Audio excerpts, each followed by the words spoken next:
Olá a todas e todos, vamos iniciar nossa aula hoje. Tá? É a terceira aula do módulo de Sociologia, o estudo da sociedade e da vida social.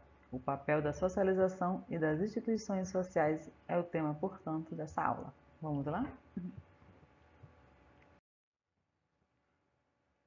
O que veremos hoje? Nossa aula terá 3 pontos a serem seguidos: a vida em sociedade, o ser humano é um ser social e o papel da socialização e das instituições sociais. Vamos iniciar essa aula com uma constatação bem simples. Né? As pessoas vivem em sociedade e os sociólogos, né, estarão interessados em entender, né, como é possível a vida em relação, como é possível a vida em sociedade. Né? Todos os dias, desde o momento em que você desperta pela manhã até o instante em que à noite você volta e adormece, né? Você convive com pessoas. Seja em casa, com a sua família, na escola, no trabalho, né? Rodeado de amigos, no bate-papo com o namorado, a namorada, né? Em momentos de lazer, no cinema, no campo de futebol, né? Você está sempre rodeado de outros seres humanos. É só olhar ao redor, né? Você nunca está inteiramente só. Né? Mesmo estando sozinho, o simples ato de escovar os dentes envolve muitas outras pessoas. Né? Os químicos que elaboraram o creme dental, né? Os operários que fabricaram a embalagem e assim por diante. Né? Até os produtos físicos, no caso aqui, né? O creme dental, passam a ser recheados de relações sociais. Né? Então é nesse sentido que você é um ser social, vive em sociedade, participa de grupos sociais. É como se você nunca pudesse se livrar da sociedade. A sociedade é como um aquário. Não é possível viver fora das relações sociais, nem da sociedade. Você é dependente da sociedade para viver. Então é nesse sentido que somos todos seres sociais. Temos uma tendência a viver em grupo, né? E mesmo aquele que optou pelo isolamento total, né, já foi antes socializado, tá? Tem uma dica aqui de um livro do John Krakauer, né, Na Natureza Selvagem, e que deu origem a um filme, né, de 2008, conta a história de um jovem formado, né, em direito que decide viajar sem rumo pelos Estados Unidos em busca da liberdade, né, como se ele quisesse se livrar, né, da sociedade, e a sua última viagem ao Alasca que ocorre. O que você vai saber quando ler a obra, né, e assistir o filme. O mero ato de pensar, aparentemente tão individual, né, ele passa a ser também um ato social. Né? Aprender uma língua, por exemplo, também é um ato social. Né? Embora qualquer um de nós venha ao mundo com a capacidade de aprender várias línguas, né, nós só aprendemos com contato, né, em contato com o mundo social. Tá? Faltou o contato com o mundo social, por exemplo, do personagem, né, Casper House. Esse filme famoso, né, O Enigma de Casper House, de 1974, conta a história, né, de como ele foi trancado a sua vida inteira em cativeiro e passa a viver sem algumas condutas sociais. Então, é um filme bastante interessante para pensar como de fato nós somos dependentes da sociedade para nos tornar seres sociais. Então, nesse sentido, a sociedade ela está na nossa cabeça, né? Por isso que o ato de pensar é um ato social, né? Por isso que aprender línguas é um ato social, por exemplo. Né? Mas como nós nos tornamos seres sociais? Né? Não é algo natural. Se tornar um ser da sociedade não é algo biológico, por exemplo, ou natural. Para aprender, né, a se tornar esse ser da sociedade, nós temos que passar por um processo, nós temos que passar por um aprendizado. E que processo é esse? É o processo de socialização, e também nós precisamos de instituições sociais. Né? Então, esse é dos conceitos centrais para a aula de hoje, que a gente vai começar a desenvolver a partir de agora.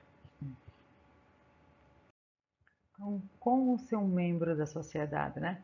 É um processo por meio do qual o indivíduo aprende a ser um membro da sociedade é designado de socialização, né?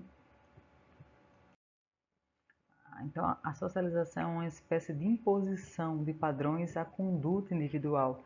É como essa imagem, né? A representação dessa imagem aqui. Se vocês percebem, tem um rosto, né? Ou um rosto humano sendo moldado, né? Aqui, vamos imaginar que seriam as mãos da sociedade, né? Tentando moldar os indivíduos a seu modo e semelhança, né? Então, de algum modo, é isso que é a socialização, é essa capacidade que a sociedade vai ter de nos transformar e nos moldar até que a gente fique no formato que a sociedade acha, portanto, ideal.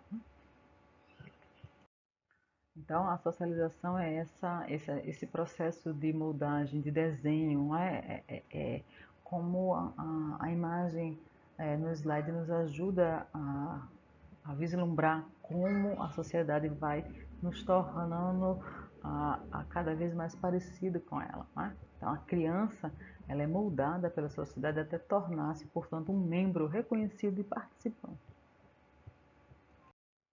Tá? E quando é que começa? Quando é que a gente começa a ser moldado? Né? Quando é que começa a experiência social? No nascimento, né? O bebê desde o início, né, desenvolve interações não apenas com o próprio corpo, né, com o ambiente físico, mas também com outros seres humanos. Então, mas é importante também, por mais que a gente esteja o tempo inteiro falando que a sociedade ela molda, né, os indivíduos, ela molda a criança, né, como se fosse uma espécie de argila, né, que ela vai torcendo e transformando, né, os seres, os seres humanos em seres sociais. É importante também lembrar que a criança ela não é só vítima, né, da socialização, ela resiste a mesma, ela também participa, ela também colabora, né, de forma variada, né, é um processo recíproco. Se a gente está toda hora lembrando, né, do que são do que é o aprendizado, né, social, ou seja, a socialização, ela é uma espécie de aprendizado social. Quem é que ensina, né? Quem nos ensina a nos tornar seres sociais é, portanto, a instituição social. Né? Já definimos a instituição como um padrão de controle. Né? É uma programação da conduta individual imposta pela sociedade. Nesse sentido, temos vários exemplos de instituições sociais, né? A primeira delas, a família, quando a gente começa a ser moldado, né? Depois a escola, enfim, igreja, estados, meios de comunicação. Né? É um processo que nunca para, né? Esse processo de aprendizado social, né? O processo de socialização, né? E como as instituições sociais elas vão corroborar nesse processo, né? Algo contínuo. Né? Então, nesse sentido, a gente já chega a uma conclusão da nossa aula. Né? É a sociedade que forma o indivíduo, né? Então, é a sociedade, junto com os grupos de homens e mulheres, tá? Que são responsáveis pela criação, né? Como está posto aqui, a criação dos indivíduos enquanto seres sociais. Mas também é verdade, né? Que o indivíduo, né? Ele é central também e forma a sociedade, né? É recíproco, né? É nesse sentido que, portanto, a gente encerra essa aula afirmando que somos produtos e produtores da sociedade, né? Na medida em que o indivíduo, né? Ele produz a sociedade, né? E a sociedade, né? Produz o indivíduo, né? Num processo mútuo, de mútua colaboração e produção, ok? Esse foi, portanto, né, o tema da nossa terceira aula e até a próxima. Tchau, tchau.